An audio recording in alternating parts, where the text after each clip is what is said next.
Dortmund 2006 is my pick for a classic match, Italy-Germany.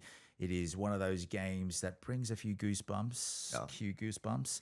That was the semi-final 2006. Italians love it. Germans absolutely hate that game. And the trick-track Ballack days, we saw Del Piero get one at the end, but it was all about Fabio Grosso. Gol de Grosso. That's where the goosebumps start coming in. It's that Tardelli moment. And what a game that was. At home, big World Cup. Germany, one of the favourites. Italy probably had the best tournament they've had in ever, I think. I mean, that was sensational in that tournament. They got to that semi-final. You had that air that they could do it against Germany. But the big one was decapitating the host nation in front of their own, the tears in the crowd. Everyone remembers, though, there was a woman there like bawling her eyes out, little kids, and Italians fed off that. Yeah. We inhaled it. I think we were empowered from those tears. Yeah. I mean, I think for Germany, there was a sense that this is our tournament and we're going to win it. It was a bit like Italy at Italia 90. Everything was set up for Italy to win. They obviously didn't. And then 16 years later, Germany got the same treatment. It looked like they were going to go to the final. Italy broke hearts. And yeah, the scenes there was a similar vibe, I would say. 16 years apart, the two nations. And that game, I do think that's the game that wins Fabio Cannavaro the Ballon d'Or later that year. Yeah. Because so many contenders as well. Yeah. I mean, he wasn't spectacular in the final, but if you think of Fabio Cannavaro, one of the first things you think of is that semi-final. Yeah. Especially heading the ball out for Del Piero's goal. Yeah, Del Piero's goal.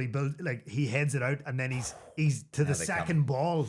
He collects that too, passes it to Totti. Totti passes it to Gilardino. He waits and waits and waits and waits. Del Piero runs up and that reverse pass. How he sees Del Piero coming, because I don't think he looks back. And Del Piero has ran 80 yards. Yeah, and he just gently slides it, reverse pass. It's beautiful. And then and the finish splashes at the top corner. The finish is, if it was 0-0, I'm not sure I would have put my money on Del Piero to put that away. Yeah. But, because he didn't have the best career with Italy. No. Good career. Good career, but there nowhere were some near... moments in the Euro 2000 final. But, nowhere near the player that he was for Juventus as he was for Italy. Yeah. Whereas Baggio was the opposite. Yeah, exactly. And Dan, I mean, actually, no. We'll go to your game, which is 2012, I believe, the classic game between Italy and Germany. The semi-final, Euro 2012. That was probably Mario Balotelli's greatest day for the Azzurri. Oh yeah, like his 2 goals. The first one, I remember, a lovely wee move from Cancian down the left-hand side. He goes to pass 2 players, swung in across his left foot, and Balotelli just powers a header past Manuel Neuer. And then reveal the abs. Yeah, he's just stood there, takes the top off. And then I remember the second, I think it's Riccardo Montolivo. Plays a scorcher of a long ball deep within his own half, dissects the German defence in 2. Balotelli breaks the offside trap, takes 1 touch. You think the chance is actually kind of gone. You feel like the German defenders have caught up with him, and he just lathers it outside of the right foot, pings into the top corner, off comes the shirt again, he just stands there. And I think that was his greatest hour for Italy, and also probably Cesare Prandelli's finest game as Italy coach, because he took him to the World Cup 2 years later and they were out. Buffon still there under Prandelli, Bazzagli, Bonucci, Balzaretti, Chiellini, Pirlo, Montolivo, De Rossi, Marchisio, Balotelli, Cassano. That's a starting 11. Yeah. Couldn't go all the way. I was there at that tournament. And I think that the Spain game was a game too far, but that game just kind of reaffirmed this idea that when it comes to big tournaments, when it matters, Italy always have this hoodoo over Germany, and Germany cannot find a way to beat Italy. Yeah, with respect to Germany, they did score in the 92nd minute. Ozil there with Neuer, Hummels, Badstuber, Lahm, Boateng, Schweinsteiger, Khedira. Man United legend, Sebastian Schweinsteiger. Yeah, Cruz, Ozil, Podolski, and Mario Gomez in the starting 11. So that's a classic game from Emmet. Dan, let's go to you. There's only one there's only one counter, and it is obviously Simone Zaza's penalty. That thing still hasn't come down over this game. Didn't it help rescue the astronauts lately? I think it's probably still the most.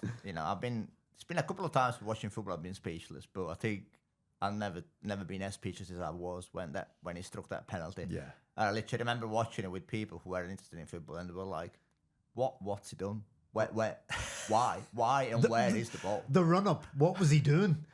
Classic blooper moment, that one. Classic no, game. Joking aside, they don't call it a match of the century for no reason. And, it's 1970 World Cup semi-final between Italy and West Germany. And how old were you at the time? You were 16? Well, yeah, 15 and a half actually. But obviously, I read about it. You always get to watch the highlights of it whenever it's like a classic montage.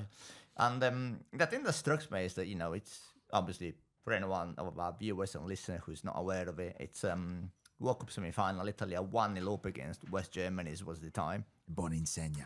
And the game is petered out to be a rather mundane, dull 1-0 win. Yeah. But then Karl-Heinz Schnellinger, who used to play for AC Milan, equalises in the 94th minute. And then it all literally kicks off in extra time because Germany got 2-1 up. Italy equalised, Germany got 3-2 up. Germany equalised again. And the cameras are still showing Germany's equaliser by the time that Rivera slides the ball in the back of the net to make it 4-3. And I didn't realise up until a couple of years ago that now it's called a match of the century, but at that game ended 3-0. The winner would have been decided by a coin toss. Yeah, that's how they did it back then. So imagine that. Imagine you have two giants of football going at each other for around 20 minutes, and then someone decides, actually, you know what, lads? Heads or tails? Well, I mean, what would you prefer these days? Would you prefer a penalty shootout or a coin toss these days? No, I mean, well, yeah, I suppose. But no, it's. I mean, if you're not familiar with it, if you've never seen it, go and watch the highlights. the Estadio Azteca in Mexico City. That game. So I traveled around Mexico for 5 weeks at the end of 2023, and I did a tour of the Azteca, and they have two plaques on the wall. One is for the Mano de Dios, Argentina against England in 1986. They have a plaque on the wall. And then another one is this game. And you just think there's so much history in this stadium. I remember That's it's Peter Shilton leaving them a 1-star review on TripAdvisor. Let's go through the lineups just to clarify who played in that game. Helmut Schorn was the coach of West Germany. West Germany back then, guys, before the wall. So Settmeyer in goal, Vogt, Schnellinger, Schultz, Patschke, Beckenbauer, Overath, Grabowski, Uwe Seeler, Gerd Müller, and Law. And that was the starting 11. Yeah, and Beckenbauer, absolute royalty there. Absolutely. Yeah. Beckenbauer famously played, I think, the entire of extra time with Didn't he break his arm? Yeah, I don't know whether he broke his arm or he dislocated, but he played with his right arm in a sling. And he's absolutely he's pinking passes left, right, and centre, making tackles while his arm is in a sling. That's how we did it back then. Yeah. That's how we did it in Australia growing up. Crocodile here, kangaroo there, arm in a sling. How much onside? And Ferruccio Valcareggi back then in charge of the Italian side. My dad, I remember him telling me he listened to this on the radio. Wow. And that's even the 82 World Cup final, I think he listened to on the radio back then. Enrico Albertozzi in goal. There was Bergnic, Facchetti, Cera, there's Rosato, Bertini, Mazzola, De Sisti, Domenghini, Boninsegna, Gigi Riva.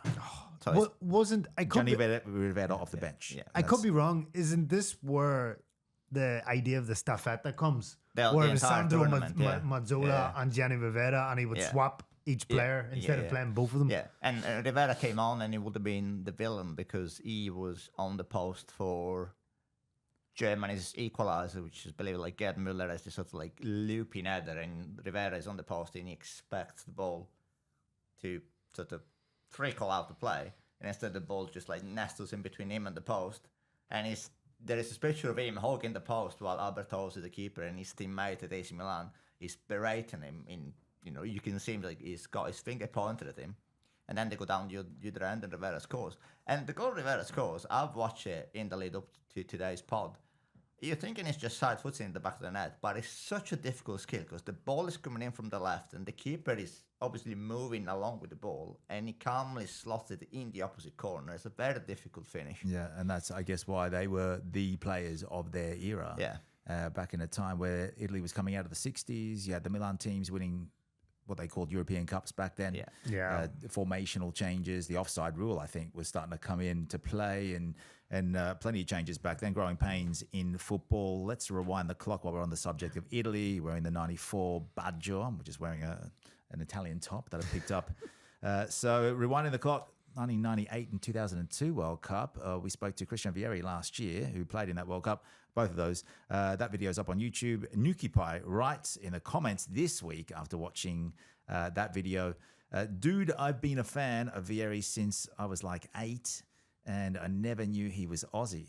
Yeah, I can pick his accent, I guess. He's from my part of the woods.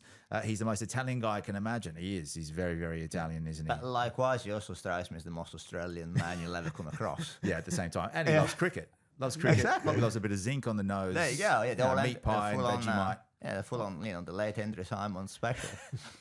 Well, you've been there and you know all about it.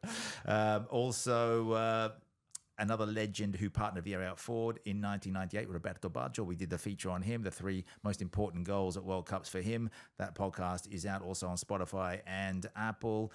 Elliot, the Italian guy, says, no one else is like him, as you mentioned. Please keep in mind that at Vicenza in 1985, he got injured, an injury that would have stopped most players back then, but not Baggio, of course.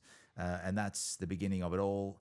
As you said, I played, as he said, I played a career with just 1.5 legs. He's a legend. And as you said, guys, there are several life lessons to be learned through his example along Baggio's career.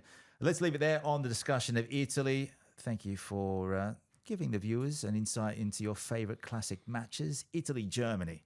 Guys, Forza Italia. You can leave your comments on our socials, Facebook, Instagram, TikTok, X, and of course, YouTube.